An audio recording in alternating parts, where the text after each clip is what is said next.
पत्नी का भूत। एक आदमी की पत्नी अचानक से बहुत बीमार पड़ गई। मरने से पहले उसने अपने पति से कहा, मैं तुम्हें बहुत प्यार करती हूँ, तुम्हें छोड़कर नहीं जाना चाहती। मैं नहीं चाहती कि मेरे जाने के बाद तुम मुझे भुला दो और किसी दूसरी औरत से शादी करो। वादा करो कि मेरे मरने के बाद तुम किसी और औरत से प्रेम नहीं करोगे, वरना मेरी आत्मा तुम्हें चैन से जीने नहीं देगी। और इतना कहकर वो चल बसी। उसके जाने के कुछ महीने तक उस आदमी ने किसी दूसरी औरत की तरफ देखा तक नहीं, पर एक दिन उसकी मुलाकात एक ऐसी लड़की से हुई जिसे वह चाहने लगा। बात बढ़ते बढ़ते शादी तक आ गई और उनकी शादी हो गई।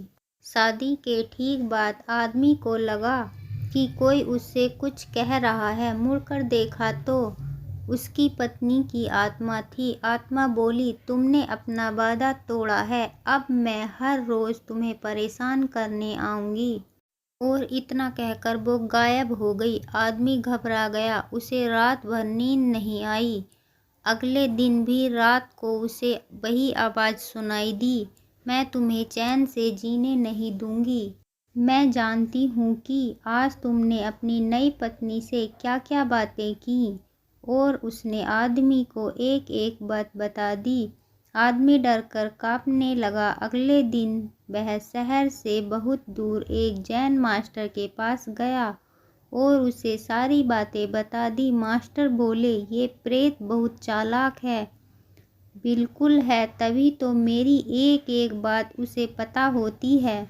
आदमी घबराते हुए बोला। मास्टर बोले, कोई बात नहीं, मेरे पास इसका भी इलाज है। इस बार जब तुम्हारी पत्नी का भूत आए तो मैं जैसा कहता हूँ तुम ठीक वैसा ही करना। उस रात जब आत्मा वापस आई तो आदमी बोला, तुम इतनी चालाक हो, मैं तुमसे कुछ भी नहीं छिपा सकता।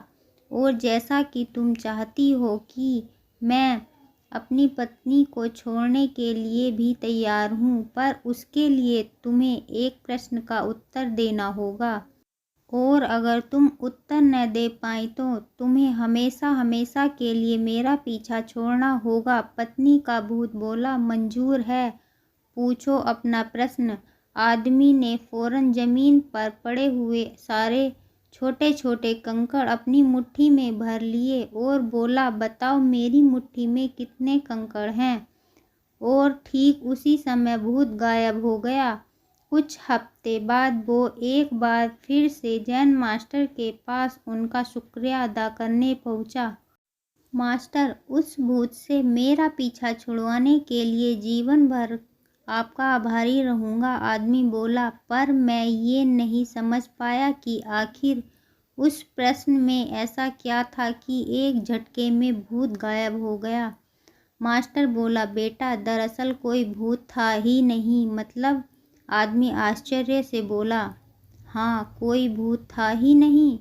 दरअसल दूसरी शादी करने की वजह से तुम्हें एक अपराध बोध महसूस हो रहा था और उसी की वजह से तुम्हारा दिमाग एक भ्रम की स्थिति पैदा कर तुम्हें भूत का अनुभव करा रहा था। मास्टर ने समझाया। पर ऐसा था तो वो मेरी हर बात कैसे जान जाता था? आदमी ने पूछा। मास्टर मुस्कुराए, क्योंकि वो तुम्हारा बनाया हुआ ही भूत था, इसीलिए जो कुछ तुम जानते थे वही वो जानता था। और यही कारण था कि मैंने तुम्हें वो कंकड़ वाला प्रश्न पूछने को कहा, क्योंकि मैं जानता था कि इसका उत्तर तुम्हें भी नहीं पता होगा और इसलिए भूत भी इसका उत्तर नहीं दे पाएगा और तुम्हें तुम्हारे दिमाग की ही उपज से छुटकारा मिल जाएगा। आदमी अब पूरी बात समझ चुका था। उसने एक बार फिर मास्टर को धन्यवाद किया और अपने घर लौट गया। दोस्तों, आपको ये कहानी कैसी लगी प्लीज़ कमेंट करके ज़रूर बताएं और मेरी इस कहानी को लाइक और शेयर ज़रूर करें। मेरे चैनल को सब्सक्राइब करके बेल आइकन ऑन कर दें ताकि हर वीडियो की नोटिफिकेशन आपको मिलती रहे।